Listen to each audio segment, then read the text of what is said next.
पहले जहरीली जबान, अब क्यों परेशान।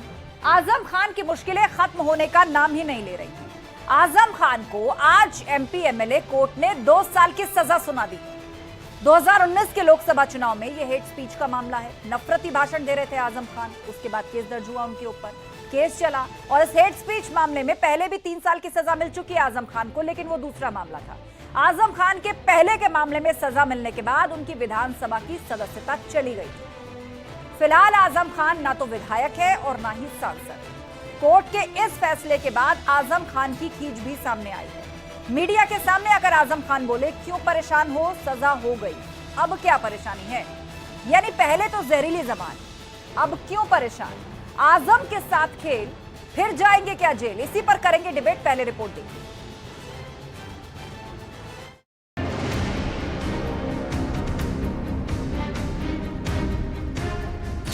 आजम के साथ खेल, फिर जाएंगे जेल। हमने हमेशा सत्य की लड़ाई लड़ी है, सत्य की हमेशा जीत होती आई है और आज भी सत्य की ही जीत हुई है। और हम तो ये कहना चाहते हैं कि जो लोग ये कहते थे कि न्यायपालिका का फैसला सही होता है, वो आज भी यही कहें कि न्यायपालिका का फैसला सही है। हेट स्पीच में दोषी 2 साल की सजा मिली। उन्होंने 2 साल की लंदन मजिस्ट्रेट ने कन्विक्शन कर दिया और हमें बेल पे रिलीज कर दिया। मीनवाइल हम अपील फाइल करेंगे इसमें। न विधायक न सांसद, आजम पर आफत। 8/4/2019 को लोकसभा का चुनाव में प्रत्याशी के रूप में मोहम्मद आजम खान चुनावी जनसभा जो धमौरा में थाना शाहजाद नगर के अंदर संबोधित किया था, उसमें जो है प्रशासनिक अधिकारियों, माननीय मुख्यमंत्री जी और चुनाव आयोग सब पे टिप्पणी किया था, गुमराह करने का प्रयास किया था जनता को, जिसके संबंध में तत्कालीन वीडियो अवलोकन 3 प्रभारी अनिल कुमार चौहान के द्वारा मुकदमा पंजीकृत किया गया। पहले जहरीली जबान, अब क्यों परेशान। आजम भाई कुछ बोलेंगे? परेशान हो जी, सजा हो गई, क्या परेशान। चलो आगे पीछे। आजम भाई कुछ बोलेंगे? परेशान हो जी, सजा हो गई, क्या परेशान। चलो आगे पीछे।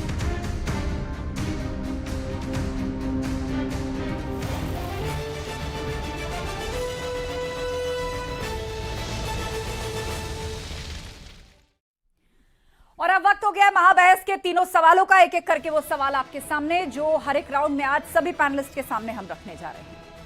आजम के साथ खेल, फिर जाएंगे क्या जेल। अब लोग यही कह रहे हैं क्योंकि आज भी एमपी एमएलए कोर्ट ने आजम खान को 2 साल की सजा सुनाई है। सवाल नंबर 2, पहले जहरीली जबान, अब क्यों परेशान। जिस वक्त आजम खान चुनाव प्रचार कर रहे थे, हेट स्पीचेस दे रहे थे, हर किसी को घेर रहे थे, उसके बाद आज परेशानी और खींच किस तरह मीडिया पर मिटाते हुए नजर आए। सवाल नंबर 3, कोर्ट का फरमान, क्या करेंगे आजम खान।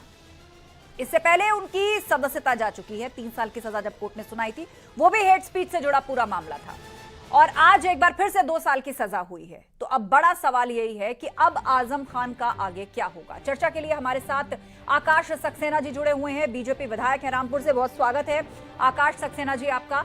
इसके अलावा गेस्ट पैनल भी हमारे साथ जुड़ा हुआ है, उनके पास हम चलेंगे, चर्चा को आगे बढ़ाएंगे। लेकिन सबसे पहले कमेंट आकाश सक्सेना जी आपसे, क्योंकि आपने लंबी लड़ाई लड़ी है और हेट स्पीच के मामले में भी इससे पूर्व में जब सजा हुई थी तो आप ही उस पूरे मामले को देख रहे थे। अभी थोड़ी देर में कनेक्ट होंगे आकाश सक्सेना, लेकिन उससे पहले आपका तारुफ करा देते हैं। आज कौन से मेहमान हमारे बीच में हैं। राकेश गौतम जी हमारे साथ जुड़ गए हैं, नेता बसपा के। अनुराग भदौरिया जी जुड़ गए हैं, समाजवादी पार्टी के प्रवक्ता। सबसे पहले रुक करते हैं अनुराग भदौरिया का। अनुराग जी ये बताइए, आजम खान आज पत्रकारों के सामने एक तरह से तंज कसते नजर आए, खींच मिटाते नजर आए। ऐसा लग रहा था जैसे पत्रकारों ने ही कुछ कर दिया। वो कह रहे थे हो तो गई सजा, आप क्यों परेशान हो, अब जैसी करनी वैसी भरनी, वो तो कोर्ट ने भी तय कर दिया, दोषी बता दिया उनको।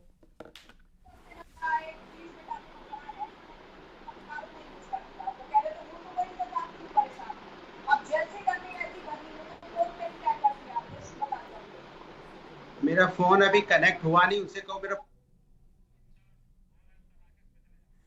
ठीक है, लगता है अनुराग जी से फिलहाल कनेक्ट नहीं हो पा रहा है। राकेश गौतम का रुख कर लेते हैं, हमारे साथ बसपा के नेता भी हैं। राकेश गौतम जी बताइए, हेट स्पीच के मामले में पूर्व में भी सजा हुई, फिर सजा हुई, ये वही आजम खान थे जो कहने जा रहे थे जब आपका गठबंधन सपा से हुआ था कि आने दो हमारी सरकार, बहन जी से जो बहन जी की जूते पॉलिश करवाती थी ना अफसरों से, ऐसा ही हम भी करवाएंगे। आज उन्हीं आजम खान को हेट स्पीच के मामले में कोर्ट ने फिर से सजा दी है।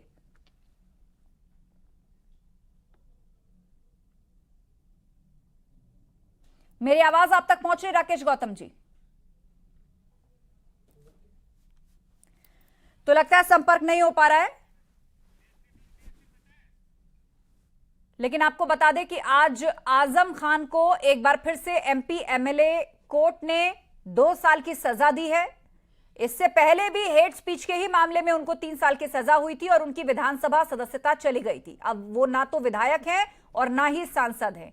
उसके बाद वहां पर चुनाव हुआ और आकाश सक्सेना बीजेपी के वहां से जीत गए उपचुनाव, वो वहां से विधायक हैं। वो भी थोड़ी देर में हमारे साथ कनेक्ट होंगे। आकाश सक्सेना जो कि पेशे से एक वकील भी हैं, उन्होंने लंबी लड़ाई आजम खान के खिलाफ लड़ी है। हमारे साथ गेस्ट पैनल भी जुड़ेगा, लेकिन एक बड़ी खबर आपको बता दें। ये बड़ी खबर दिल्ली से आ रही है, सूत्रों के हवाले से ये बड़ी खबर है। बीजेपी नेताओं ने ओपी राजभर से मुलाकात की है। सोर्सेज बता रहे हैं ओपी राजभर से मुलाकात हुई है बीजेपी के वरिष्ठ नेताओं की। बीजेपी के बड़े नेताओं से सुभाषपा के चीफ ओपी राजभर मिले हैं और बहुत जल्द गठबंधन का सुभाषपा ऐलान करेगी, यानी बीजेपी के साथ बात पक्की नजर आ रही है ओपी राजभर की, ये सोर्सेज बता रहे हैं। और आज बीजेपी के कई वरिष्ठ नेताओं के साथ ओपी राजभर की बैठक भी हुई है। और खबर यह भी है कि यूपी कैबिनेट में जगह मिल सकती है ओपी राजभर को। अरुण राजभर गाजीपुर सीट से लोकसभा का चुनाव लड़ सकते हैं, जो महासचिव है सुभाषपा के और बेटे हैं ओपी राजभर के। अरुण राजभर अपने सिंबल छड़ी से लड़ सकते हैं चुनाव। घोसी से उपचुनाव लड़ेंगे दारा सिंह चौहान, जो कि समाजवादी पार्टी को छोड़ करके आए हैं। उन्होंने इस्तीफा दिया है। गृह मंत्री अमित शाह से पूर्व में उनकी मुलाकात हुई थी, उसी की तस्वीर भी वायरल हो रही है। उन्होंने आज समाजवादी पार्टी को छोड़ दिया है और खबर यह आ रही है कि वो घोसी से उपचुनाव लड़ सकते हैं और सरकार में मंत्री भी बन सकते हैं। 2024 कैसे नजदीक आ रहा है, आप देखिए सियासी समीकरण उत्तर प्रदेश में किस तरह बन रहे हैं। नए साथियों को की तलाश की जा रही है, पुराना बैनर छोड़ा जा रहा है। इस तरह के बहुत से बदलाव 24 के आते आते हमें देखने को मिल सकते हैं, लेकिन फिलहाल ये 2 बड़ी डेवलपमेंट है। ओपी राजभर जो अभी तक अपने पत्ते नहीं खोल रहे थे, खबर लगभग कंफर्म है कि वो बीजेपी के साथ जा रहे हैं। 24 के लिए गठबंधन हो रहा है। हमारे साथ अनुराग भदौरिया जी जुड़े हुए हैं, उन्हीं का रिएक्शन इस पर ले लेते हैं। अनुराग जी बताइए, ओपी राजभर अब बीजेपी के साथ लगभग बात पक्की किए बैठे हैं। वरिष्ठ नेताओं के बीजेपी की उनकी मुलाकात हो चुकी है और बहुत जल्दी अनाउंस हो जाएगा। देखिए, ये बात तो मैंने बहुत पहले आपको बता दी थी कि राजभर जी सरकार की चाय पी रहे हैं। आप भी यही बात कह रहे थे। हाँ, वो तो 1 साल से यही काम कर रहे हैं ना। जब से सरकार, उनको लगा कि समाजवादी पार्टी की सरकार नहीं बनी है, जब से भारतीय जनता पार्टी की सरकार बनी है, तब से वो सरकार की चाय पी रहे हैं। आपको भी पता है उनकी, चूंकि ये वो लोग हैं जो सिर्फ जीतने के लिए, इनको सत्ता से मतलब होता है। सत्ता के कैसे सत्ता की मलाई कहीं से मिल जाए, तो जनता की समस्या से कोई लेना देना है। वो लोग जो जनता की समस्या का, जिनकी एक आइडियोलॉजी होती है, जिनका एक विचार होता है, जिनकी एक विचारधारा होती है, पहले भी बीजेपी में थे, फिर और कहीं, फिर समाजवादी में आए, फिर चुनाव लड़े, फिर समाजवादी से जीते, फिर जैसी सरकार नहीं बनी तो फिर सत्ता की चाय पीने चले गए। तो ऐसे नेता आपको मिलेंगे, ऐसे नेता हैं, राजनीतिक दल ऐसे बनाते हैं। तो ये कोई बड़ी चीज नहीं है। ऐसे लोग तो हमेशा सत्ता के साथ, कल बीजेपी की नहीं रहेगी, फिर दूसरी जगह अपना जाएंगे, दूसरी जगह बोलेंगे कि नहीं, फिर बीजेपी को गलत बोलने लगेंगे। भाई, आपको याद होगा जब समाजवादी के साथ गठबंधन करना था तो भारतीय जनता पार्टी को कितना सुनाते थे। तो उनको लगता था कि जनता समाजवादी के साथ है तो समाजवादी पार्टी में जाएंगे तो हम जीत जाएंगे। अब हमारे यहाँ आए, फिर वो बीजेपी को उल्टा सीधा बोले। बेशक अनुराग जी, आप ओपी राजभर को मौका परस्त बोल रहे हैं, लेकिन 24 का चुनाव आते आते हर कोई अपने अपने साथ दलों को जोड़ रहा है, लोगों को जोड़ रहा है। बीजेपी भी इसी कोशिश में थी और ओपी राजभर को मना लिया गया है। खबर यह है कि उनके बेटे अरुण राजभर जो हैं वो लोकसभा का चुनाव लड़ सकते हैं और ओपी राजभर को यूपी कैबिनेट में जगह मिल सकती है। आगे चर्चा करेंगे, लेकिन अलाउद्दीन हमारे सहयोगी हमारे साथ फोन लाइन पर है, एक उनसे रिएक्शन ले लेते हैं। अलाउद्दीन, खबर यह भी है कि घोसी से उपचुनाव लड़ सकते हैं दारा सिंह चौहान, सपा छोड़ चुके हैं और अब सरकार में मंत्री भी बन सकते हैं। जी बिल्कुल, ओपी राजभर आज दिल्ली में थे। खबर ये है कि बीजेपी के बड़े नेताओं से उनकी मुलाकात हुई है। उधर दूसरा बड़ा अपडेट जिसका जिक्र आप कर रही हैं कि घोसी से बीजेपी के सिंबल से दारा सिंह चौहान इलेक्शन लड़ेंगे और बीजेपी में मंत्री बन सकते हैं। और ओपी राजभर की भी खबर यही है कि दिल्ली में 3 सीटों की बातचीत हुई है, 3 लोकसभा क्षेत्रों को लेकर के, और खुद के क्योंकि वो विधायक हैं इतने वक्त अपनी पार्टी से, तो ऐसे में खुद को मंत्री के तौर पर भी देख रहे हैं कि 2 कैबिनेट मंत्री यानी दारा सिंह चौहान की एक सीट, दूसरी ओपी राजभर की, और उसके बदले में आगामी लोकसभा चुनाव में 3 सीटें ओपी राजभर की पार्टी में खाते में जा सकती है। हालांकि ओपी राजभर अभी दिल्ली में है। खबर यह है कि आज देर रात तक लखनऊ लौटेंगे और कल जब उनसे मुलाकात पत्रकारों की होगी तो थोड़ा विधिवत और ज्यादा विस्तार से जानकारी न्यूज 18 पर दर्शकों को दे पाएगा। जी जी बिल्कुल, लेकिन इससे पहले खबर आ रही थी अलाउद्दीन की बात लगभग पक्की हो गई है और सुभाषपा की कोई बड़ा कार्यक्रम उसका होने जा रहा है और उसमें वो उसको ऑफिशियल अनाउंस कर सकती है, मंच साझा किया जा सकता है बीजेपी के किसी वरिष्ठ नेता द्वारा ओपी राजभर से। इस कार्यक्रम को लेकर कोई अपडेट है क्या?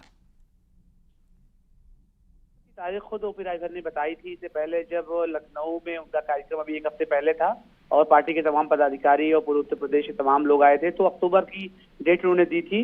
लेकिन आज की मुलाकात के बाद ये बात लगने लगी है कि अब थोड़ा अर्ली ऐलान हो सकता है, क्योंकि जुलाई का महीना चल रहा है, अक्टूबर आने में वक्त ही बचा हुआ है, तब तक लोकसभा इलेक्शन अपने पीक पर होगा।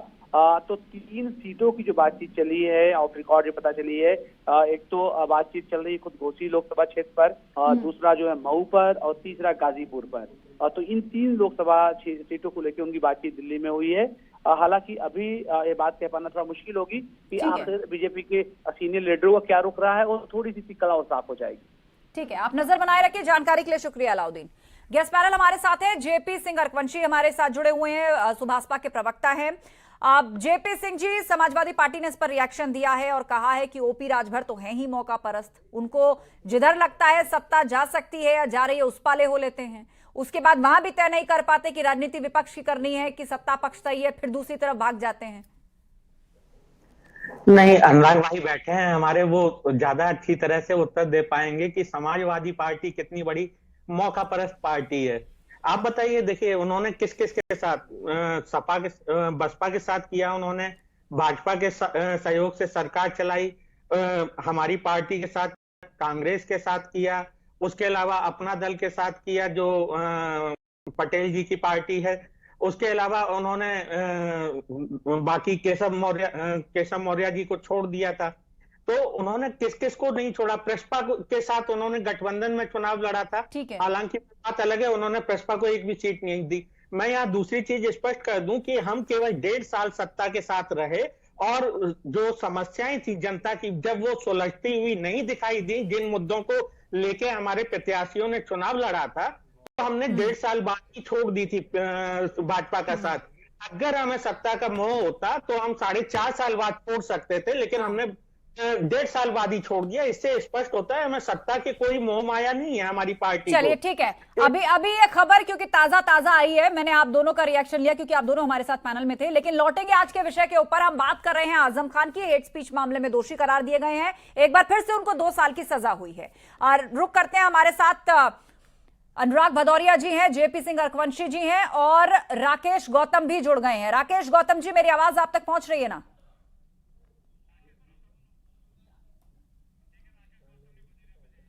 चलिए, लगता है उन तक आवाज नहीं जा रही है। अनुराग जी का रुख कर लेते हैं। अनुराग जी, आपकी आवाज साफ नहीं आ पाई थी। मैंने शुरुआती सवाल यही पूछा था आपसे कि आजम खान पहले विधायक की गई, अब ना विधायक है ना सांसद है, अब एक बार फिर से हेट स्पीच के मामले में जो है उनको सजा हुई है। वही आजम खान जो चुनाव प्रचार के लिए गली गली जाकर कह रहे थे कि हमारा बहन जी के साथ गठबंधन हो गया है, जूते पॉलिश करवाएंगे अधिकारियों से जैसे वो करवाती थी, आज पत्रकारों पर खींच मिटा रहे थे आजम खान।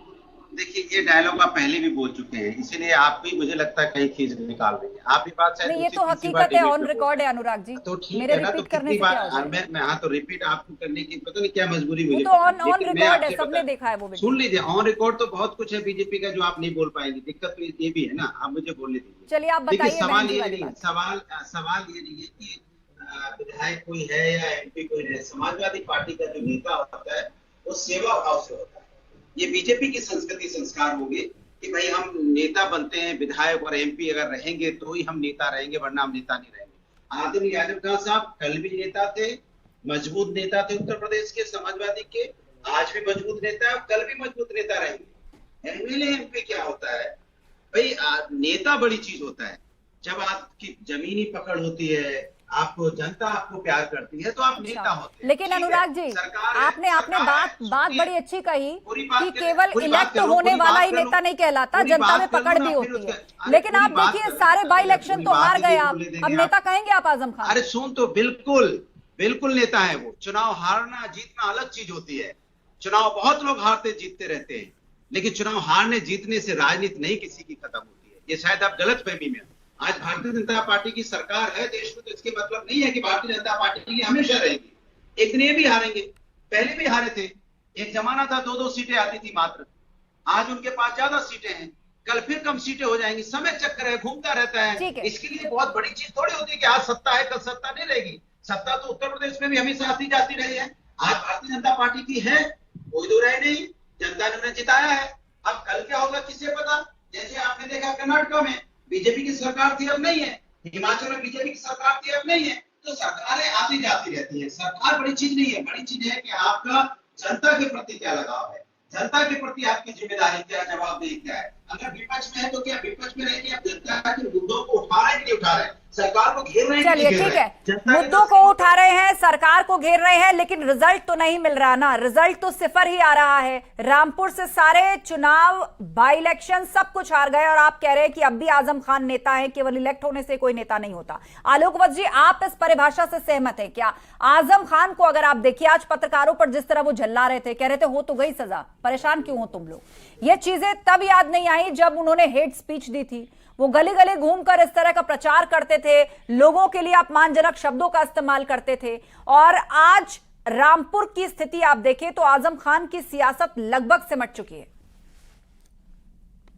देखिए आस्था जी, ये जो लोग हैं, इनका कई दशकों तक दहशतगर्दी के साथ इनका साम्राज्य चला।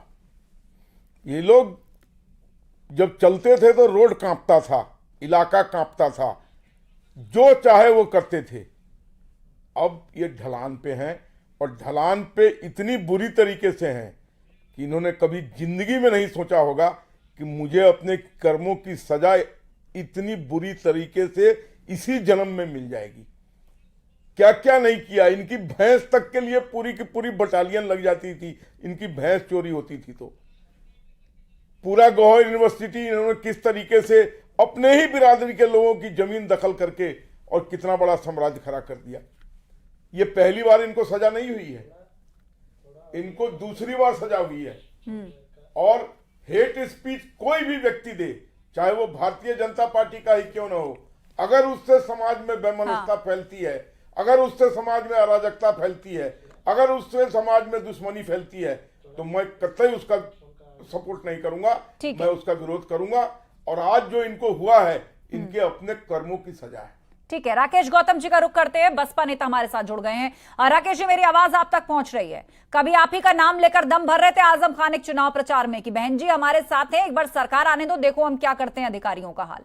आज वो आजम खान पत्रकारों पर झल्ला रहे थे और कह रहे थे हो तो गई मुझे सजा, परेशान क्यों हो तुम लोग, तंज कस रहे थे। आस्था जी, कानून से ऊपर कोई भी नहीं है और कानून सबके लिए बराबर है, लेकिन हेट स्पीच, भड़काऊ भाषण कोई भी पार्टी का हो तो जनता के बीच में नहीं देना चाहिए। उससे क्या जनता का रुख इधर उधर होता है, अराजकता फैलती है और वहाँ दंगे होने के चांस होते हैं। तो मैं तो हेट से हम बहुत खिलाफ हैं। तो ये ऐसी जनता के बीच में गलत भाषा का यूज नहीं करना चाहिए, चाहे वो कोई भी पार्टी का हो। न्याय सबके लिए बराबर है। ठीक है, जेपी सिंह हरवंशी जी। चाहूंगा कि हबीब जालिब साहब ने एक शेर लिखा था कि तुमसे पहले जो एक शख्स यहाँ तक नसीं था, उसको भी अपने खुदा होने पे इतना ही यकीन था। देखिए, जब आजम खान साहब सत्ता में थे तो वो कभी डीएम को अड़काते थे, कभी एसएसपी को 3 घंटे बाहर खड़ा रखते थे, कभी पुलिस से अपनी भैंस ढूंढवाते थे। और आपने देखा होगा महिलाओं पर कितनी बुरी टिप्पणी की थी उन्होंने एक सभा के दौरान विपक्षी पार्टी से जो लड़ रही थी। तो आपने देखा होगा कि उनके ऊपर कितने अपराधी केस चल रहे हैं, 89 केस चल रहे हैं। इसमें से अभी दूसरे केस में सजा हुई है। जौहर यूनिवर्सिटी में किताबें जो मिली थी वो किताबें चोरी की पाई गई थी। जौहर यूनिवर्सिटी के नाम पे उन्होंने पता नहीं कितने लोगों की जमीन को कब्जा कर लिया था, कितनी भेड़ मुर्गियां बकरियां वो चुरा के कटवा लेते थे और खाते थे, ये किसी को नहीं पता। कितने केस उनके मुर्गी चोरी के हैं, बकरी चोरी के हैं, पता नहीं 89 केस उनके ऊपर चल रहे हैं, अभी तो दूसरे केस में सजा हुई है। मेरा इतना ही कहना है कि जब आप सत्ता में होते हैं तो सत्ता आपको जनता की सेवा के लिए मिलती है, ना कि जनता को लूटने के लिए मिलती है। इस वजह से सभी से मेरा ये निवेदन है कि जो सत्ता है उसका सदुपयोग कीजिए, उसका दुरुपयोग मत कीजिए। ये वही आजम खान साहब हैं जो डीएम को, जो आपने बार बार बात दोहराई कि जूते बंधवाने की बात कर रहे थे, वो दरअसल डीएम साहब, एसएसपी साहब को, कि हम आपसे जूते बंधवाएंगे। तो इस तरह के लोगों के ऊपर अगर केस चल रहा है, उनको सजा हो रही है, तो इसका हम स्वागत ही करेंगे। कानून सबके लिए एक समान होना चाहिए और वो दिखाई दे रहा है आज, जो पहले नहीं दिखाई दे रहा था, क्योंकि एक केस इनके ऊपर 2008 का और उससे पहले के केस हैं, उन केसेज की तो अभी तक सुनवाई भी कई केसेज में शुरू नहीं हुई है। अभी इन्होंने जो केस शुरू किए थे वही अभी चल रहे हैं। ठीक है अनुराग जी, समाजवादी पार्टी आरोप लगाती आई है कि ये सब कुछ बीजेपी की सियासत है और जानबूझ के आजम खान को एक एक्यूज जो है वो करार दिया जा रहा है, लेकिन ये तमाम फैसले तो कोर्ट से आ रहे हैं। देखिए, मुझे पूरा विश्वास आप मेरे बीच में नहीं बोलेंगे, जैसे आपने सबकी बात सुनी। आज देखिए, बीजेपी के प्रवक्ता नहीं आए क्योंकि मेरे उनसे सवाल थे, उस सवाल का जवाब नहीं दे पाते, इसलिए राजनीतिक विशेषज्ञ भेज दिए गए। क्योंकि वो जवाब इसलिए नहीं देते कि उनके नेताओं ने जो हेट स्पीच दी है, चाहे केंद्रीय मंत्री हो, कई उसमें है, या एमपी साहब उनके रहे हो, उसके ऊपर कोई कार्रवाई नहीं होगी। कोई बात नहीं, चलिए आप कोई एफआईआर मत कीजिए, कोई कार्रवाई नहीं कीजिए। इसके पहले आदरणीय आजम साहब के ऊपर में ये किसी तरह के हेट स्पीच का था, बाद में केस खत्म हुआ। इसी तरह से अभी तो न्यायालय से आया है, न्यायालय का सम्मान है, आगे अपील होगी, उसमें भी अगर इस तरह की बात हुई, बाद में फिर इसी तरह से उनको सजा उनकी खत्म होगी, जिस तरह से पिछले मुकदमे में हुआ था कि उनकी सजा खत्म कर दी गई थी, तो उसके बारे में फिर भारतीय जनता पार्टी क्या कहेगी? एक बात। दूसरी बात, ये खुद ही कह रहे हैं कि बकरी चोरी, किताब चोरी। बताइए, जो व्यक्ति 9 बार का विधायक रहा हो, मंत्री रहे हो, यूनिवर्सिटी चला रहे हो, वो क्या 200 रुपए की किताब चोरी करेंगे? आपको यकीन है क्या आस्था जी वो बकरी चोरी करेंगे? और एक तो व्यक्ति उससे आगे निकल गए, करे काट के खा जाते थे, भैया यही खाते होंगे मुझे लगता है, इसीलिए इनको काटना बहुत याद आ रहा है।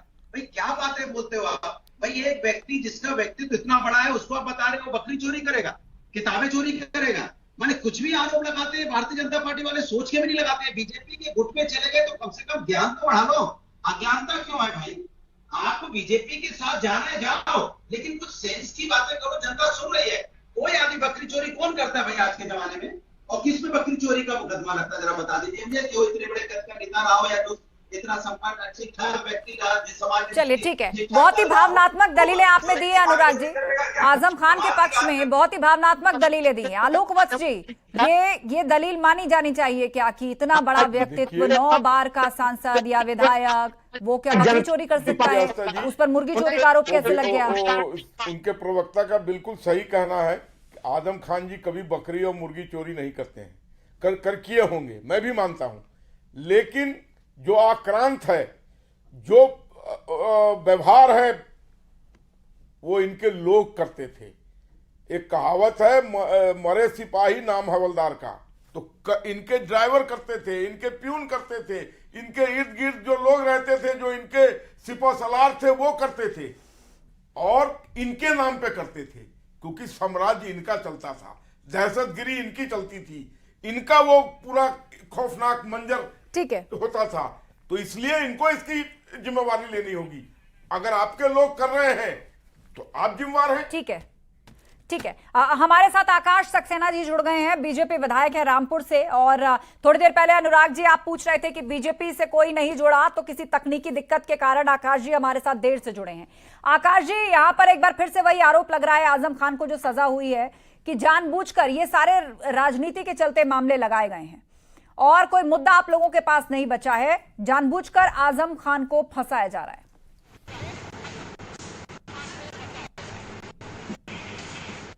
क्या ये तो लाइन चल रही है, ना विधायक ना सांसद, इसमें एक लाइन और जोड़ दीजिए, इसमें एक लाइन ये जोड़ दीजिए जी, इसमें एक लाइन ये जोड़ दीजिए जो लिखा है ना विधायक ना सांसद, इसमें जोड़िए कि वोट देने का अधिकार भी नहीं है उसको। सबसे बड़ी बात यह होती है जो समाज के इस तरीके के जो दुश्मन होते हैं उनका वोट देने का अधिकार भी छीन लिया जाता है। उस तरीके के हैं ये आजम खान। और जिस तरीके की बातें आज समाजवादी पार्टी के नेता करते हैं, हमें ये बताइए कि अपने बेटे के 2 बर्थ सर्टिफिकेट लोग डेट ऑफ बर्थ चेंज करवाते हैं। ये हिंदुस्तान का ऐसा एक अकेला प्रमाण है जो अपने बेटे के बर्थ डेट चेंज नहीं करवाता, डेट ऑफ प्लेस चेंज करवाता है। उसको यही नहीं पता कि उसका बेटा रामपुर पैदा हुआ है या उसका बेटा लखनऊ पैदा हुआ है। अपने बेटे के 2 पासपोर्ट बनवाते हैं, अपने बेटे के 2 पैन कार्ड बनवाते हैं। क्या ये भी राजनीतिक बात है? सिर्फ मुझे इन बातों का जवाब चाहिए, बाकी सब बातें तो आप बाद में कीजिएगा, पहले इन बातों का जवाब दीजिए। क्या बर्थ सर्टिफिकेट सरकार ने बनवाए थे? अनुराग भदौरिया जी हमारे साथ पैनल में हैं। उन्होंने अभी अभी थोड़ी देर पहले कहा कि इलेक्ट होने से, एमपी एमएलए या सांसद विधायक होने से ही कोई नेता नहीं होता। नेता तो नेता होता है, जनसंपर्क से होता है, जनता से कनेक्ट से होता है। हालांकि मैंने उनसे सवाल पूछा कि सारे उपचुनाव हार गए, तो फिर उन्होंने आरोप लगाया कि किस तरह चुनाव हुए सबने देखा। सबसे पहले बात जो मैं आपसे कह रहा हूं, नेता ऐसी तो कोई बात ही नहीं कर रहा, हम तो शुरू से कार्यकर्ता है। और बात जिस तरीके की कह रहे हैं, हमने सिर्फ एक सवाल पूछा इनसे, क्या आज आजम खान के ऊपर जो पेपर एविडेंस के आधार पर जो आप लाइन भी अगर उससे अगर आप ध्यान दे मुझे सिर्फ इस बात का जवाब चाहिए, क्या आस्था जी आप हट जाइए, आजम ने एंकर बना अपने दीजिए, बेटे के जो 2 बर्थ सर्टिफिकेट बनाएंगे, हम एंकर बनेंगे। अनुराग जी, आपने सवाल उठाया, उन्होंने जवाब दिया। जैसे आप सवाल पूछ सकते हैं, वो भी सवाल पूछ सकते हैं, कोई भी पैनलिस्ट एक दूसरे पर सवाल पूछ सकता है। आप भी जेपी अर्कवंशी पर सवाल उठा रहे थे। मैं कुछ बीजेपी के लिए बोलता हूँ तो भाई वो मुझे बोल रहे हैं, तब बीच में आप मुझे हटने के लिए कह रहे हैं। अनुराग जी, कमाल कर रहे हैं आप, जनता देख रही है। आप मुझे हटने के लिए कह रहे हैं, मेरे सवाल का जवाब दीजिए। सब लोग देख रहे हैं, सुन रहे हैं, जनता देख रही ठीक है। है, मेरे बीच में तो बोल पड़ते हो और बीजेपी के बीच आपको अनइंटरप्टेड समय मिलता है अनुराग जी, और अब भी आप ही समय ले रहे हैं, आप ही समय ले रहे हैं। आकाश सक्सेना हमारे साथ सबसे लेट ज्वाइन किए, ठीक है। आप कुछ पूछना चाहते हैं आकाश सक्सेना से, वो फोन लाइन पे, नहीं तो मैं अपने सवाल आगे पूछूंगा। मैं कह रहा हूँ कि उनको अपनी जगह बैठा दीजिए एंकरिंग करने के लिए। आपको कोई सवाल पूछना है, ये आप तय मत करिए कौन कहाँ बैठेगा। मैं अपनी जगह बैठी हूँ, आपको कोई सवाल पूछना है? आकाश जी लाइन पर। मैं तो कह रहा हूँ कि उनसे कहिए लाइन ऐड करने का इतना शौक है तो जाके एडिटर बन जाए आपके यहाँ आके, और लाइन ऐड करवाने लगे कि ये लाइन ऐड कर दो, फिर एंकर भी बन जाए। मैं उनसे पूछना चाहता हूँ, क्या बकरी चोरी के इतना बड़ा व्यक्ति, जो आदमी सम्मानित व्यक्ति होता है, जो 9 बार का जीता, वो बकरी चोरी करेगा, किताबें चोरी करेगा? जो बकरी चोरी, किताब चोरी का आरोप लगाया गया, क्या ये आरोप है? ठीक है आकाश जी, लास्ट 1 मिनट बचा है। आकाश जी आपका रिएक्शन। देखिए, अब इनकी हर बात का, जितने यहाँ लोग बैठे हैं आजम खान के मामले में, एक एक आदमी करके जितने उनके दिल में सवाल है वो जी भर के अपना पूछ लें, एक एक करके हर सवाल का मैं जवाब दूंगा। बात करते हैं बकरी चोरी, इसका भी अपने पास जवाब है, लेकिन सबसे पहले मेरा सवाल इस बात का है कि अपने बेटे के 2 बर्थ सर्टिफिकेट जिसका मुकदमा ऑलमोस्ट पूरा हो चुका है, उसका जवाब दिया। उसके बाद अपने बेटे के 2 पासपोर्ट, अपने बेटे के 2 पैन कार्ड, इसके एक एक मेरे हर बात का वो जवाब दे दें, एक एक करके। अनुराग जी उनका भी जवाब सुन लीजिए। आपने अनइंटरप्टेड सवाल पूछा, अब उनका जवाब सुन लीजिए। बोलिए आकाश जी। आजम के मामले में मैं बार बार कह रहा हूँ, जितने लोग पैनल में बैठे हैं एक एक सवाल का जवाब मैं देने को तैयार हूँ, लेकिन मेरे से जो बात कीजिए वो पेपर एविडेंस के आधार पर बात कीजिए। मेरे को आप इस तरीके से मत बोलिए कि बकरी चोरी हो, भैंस चोरी, हमारे पास उसका भी जवाब है। जब आप अनुराग जी शांत हो जाइए, शांत हो जाइए। जब आप किसी गरीब की जीविका को छीनेंगे, और अगर गरीब चलिए ठीक है, जाते जाते एक रिएक्शन आलोक जी शांत हो जाइए। सबको बराबर मौका दिया मैंने बोलने का। बोलिए। बार बार कह रहे हैं कि 9 बार के विधायक और ये सांसद ये भूल गए लालू यादव 15 साल चीफ मिनिस्टर थे, क्या हुआ? ये भूल गए सुखराम कितने साल मिनिस्टर थे, ये भूल गए वो हिमाचल के जो वीरभद्र सिंह थे मुख्यमंत्री। चलिए ठीक है, ये तमाम उदाहरण हमारे सामने हैं। किसी पर दोष साबित होता है तो उसको बचाने के लिए ये तर्क कतई काम नहीं कर सकता कि कोई कितने बार का विधायक है या सांसद है। ये सब कुछ न्यायालय तय करता है। पर हाँ, राजनीति अपनी जगह है। वो आजम खान जो कुछ भी बोल देने के लिए, भीड़ इकट्ठा देख करके वोट बैंक को साधने के लिए जाने जाते थे, कैसे भी बयान दे देते थे, आज वो आजम खान पत्रकारों पर अपनी झल्लाहट मिटाते नजर आए हैं। 2019 में बड़े जोश में उन्होंने भाषण दिए थे। यह भी ध्यान नहीं रखा था कि किस वर्ग की भावनाएं आहत हो रही हैं या किस तरह के अपशब्द निकल रहे हैं। कोर्ट ने आज उसे हेट स्पीच माना, दोषी करार दिया और यह उनका दूसरा भाषण है जिसमें उनको सजा हुई है। महाबहस में इतना ही। खबरें जारी हैं, जुड़े रहिए हमारे साथ।